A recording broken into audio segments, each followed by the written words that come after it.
बायकोच्या जेवणाला कधीच नावं नका ठेवू. कारण ती कसं स्वयंपाक करते ना, तिच्या बाळाला सांभाळून हे तिच्या जीवालाच माहिती असतं, की तिला किती त्रास होतो जेव्हा तिचं बाळ असं तिच्या अवतीभोवती रडत असतं सारखं-सारखं.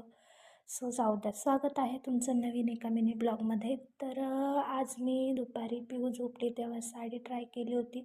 आता जर मी कोणाला सांगितलं, की लग्नाच्या 2 वर्षानंतर देखील मला साडी नेसता येत नाही, तर मला हसतात. पण खरंच नाही नेसता येत. म्हणून मी ट्राय करून बघत असते आता जसा वेळ भेटेल तसं. त्याच्यानंतर मी घेतली संध्याकाळच्या स्वयंपाकाला.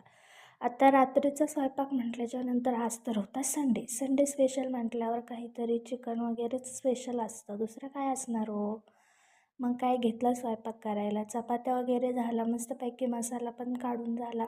एका साईडला मी चिकन शिजायला टाकलं होतं, तोपर्यंत माझा मसाला पण बारीक करून झाला आणि मसाला बारीक झाल्याच्यानंतर मी मस्तपैकी चिकनच्या भाजीला फोडणी द्यायचं ठरवलं. तर मी लगेच फोडणी द्यायला घेतली, कारण पिऊला पण मला अजून जेवण चारायचं बाकी राहिलेलं होतं. म्हणून मग मी पटकन फोडणी देऊन घेतली.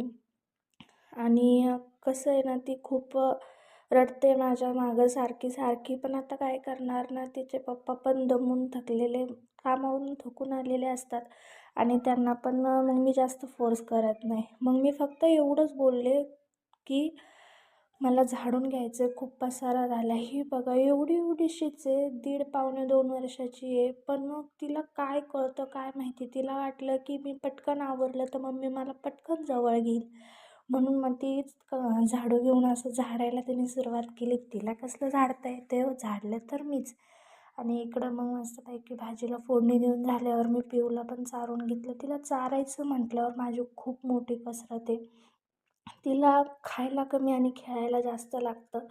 आता उभा राहून जरी स्वयंपाक केला आणि बसून जरी स्वयंपाक केला तरी पाय दुखतातच. तरी पण तिच्या मागे पळूनच तिला चारावं लागतं. नंतर आम्ही जेवण करीतच होतो. मला त्रास देऊन झाल्याच्या नंतर ती वरती तिच्या बाळाला जीव लावण्यासाठी गेली होती. कसं ना तिला कळतं ना, मला तेच समजत नाही. अगदी मी तिला जसं माझ्या जवळ घेते, तिला जीव लावते, अगदी तसाच जीव ती तिच्या बाहुलीला लावत होती. आणि त्यानंतर तिने एक बाळ हे असं माझ्याजवळ झोपवलं होतं आणि एक बाळ तिच्या पप्पांजवळ झोपवलं होतं. तर आता काय करणार ना, नातवांना सांभाळण्याची जबाबदारी तर आमचीच आहे. सो भेटूया पुढच्या